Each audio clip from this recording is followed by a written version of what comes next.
అమరావతి రాజధాని అవసరాలు తీర్చేందుకు అమరావతిలో రైల్వే కనెక్టివిటీ ప్రస్తుతానికి లేదు కాబట్టి మంగళగిరి రైల్వే స్టేషన్ని పెద్ద ఎత్తున అభివృద్ధి చేసే కార్యక్రమం మొదలైంది.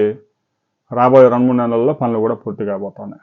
ఇప్పటికే మంగళగిరి రైల్వే స్టేషన్లో 17 కోట్ల రూపాయల ఖర్చుతో మౌలిక సదుపాయాలు అభివృద్ధి చేస్తున్నారు.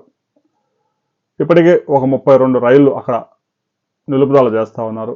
రాబోయే రోజుల్లో ఎక్స్ప్రెస్ రైళ్లు కూడా ఈ మార్గంలో వెళ్లే ప్రతి రైలు మంగళగిరిలో ఆగేందుకు చర్యలు తీసుకుపోతున్నారు. అమరావతిలో రైల్వే సదుపాయం అందుబాటులోకి రావడానికి మరో 4 సంవత్సరాలు అయితే గ్యారంటీగా పడుతుంది. నంబూరు నుంచి పెదపరిమి మీదుగా అమరావతి, పాత అమరావతి పంచాయతీ ఏదైతే ఉందో అక్కడి నుంచి ఎన్టీఆర్ జిల్లా మీదుగా ఖమ్మంలోని ఎర్రుబాలెం వరకు 57 కిలోమీటర్ల రైల్వే మార్గాన్ని నిర్మించే పనులు రైల్వే శాఖ ప్రారంభించింది. భూసేకరణకి రైతులకు నోటీసులు కూడా ఇచ్చింది. ఒక 3 సంవత్సరాల్లో అయితే రైల్వే ట్రాక్ నిర్మాణం పూర్తవుతుంది. కానీ కృష్ణానది మీద వచ్చే అతి పెద్ద బ్రిడ్జి 4 సంవత్సరాలు దాని నిర్మాణం పడుతుంది.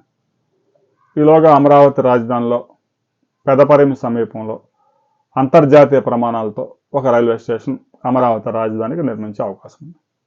అంటే ఒక 4-5 సంవత్సరాలు అయితే గ్యారంటీగా పడుతుంది. ఈలోగా రాజధానికి వెళ్ళే ఉద్యోగులు కానీ, కార్మికులు కానీ, కూలీలు కానీ పెద్ద ఎత్తున జనాలు వస్తూ ఉన్నారు కాబట్టి వాళ్ళంతా విజయవాడలో దిగి బస్టాండ్లకు వచ్చి ఆ బస్సులతో అమరావతికి వెళ్లాల్సి వస్తుంది. ఇక్కడ నుంచి అమరావతికి నేరుగా మంగళగిరి రైల్వే స్టేషన్ నుంచి వెళ్లే సదుపాయాలు కల్పించబోతూ ఉన్నారు. ప్రతి ట్రైను మంగళగిరిలో నిలుపుదల చేసే విధంగా కేంద్ర రైల్వే శాఖని ముఖ్యమంత్రి కోరబోతూ ఉన్నారు. ఇప్పటికే చాలా ఎక్స్ప్రెస్లు కూడా అక్కడ నిలుపుదల చేస్తూ ఉన్నారు. ప్రతిరోజు 50,000 మంది ప్రయాణికుల రద్దీని తట్టుకునే విధంగా అక్కడ మౌలిక సదుపాయాలు అభివృద్ధి చేస్తున్నారు. మరో 2 నెలల్లోనే ఆ పనులన్నీ పూర్తి కాబోతా ఉన్నాయి. ఆ తర్వాత మంగళగిరి నుంచి నేరుగా అమరావతికి కనెక్టివిటీ పెంచేందుకు బస్సు సదుపాయాలు కూడా పెంచబోతా ఉన్నారు. రాబోయే కొద్ది రోజుల్లో మంగళగిరి రైల్వే స్టేషన్ నుంచి అమరావతిలోని కోర్ క్యాపిటల్ హైకోర్టు వరకు ప్రతి 10 నిమిషాలకి ఒక బస్సు తిప్పాలని రాష్ట్ర ప్రభుత్వం డిసైడ్ అయింది. రైల్వే స్టేషన్లో పనులు పూర్తి కాగానే కనెక్టివిటీ నేరుగా మంగళగిరి రైల్వే స్టేషన్లో దిగి అమరావతికి వెళ్లే విధంగా సదుపాయాలు కల్పించబోతున్నారు. దీని మీద మీ అభిప్రాయాలు తెలియజేయండి. వీడియో నచ్చితే లైక్ చేయండి, షేర్ చేయండి, సబ్స్క్రైబ్ చేసుకోండి.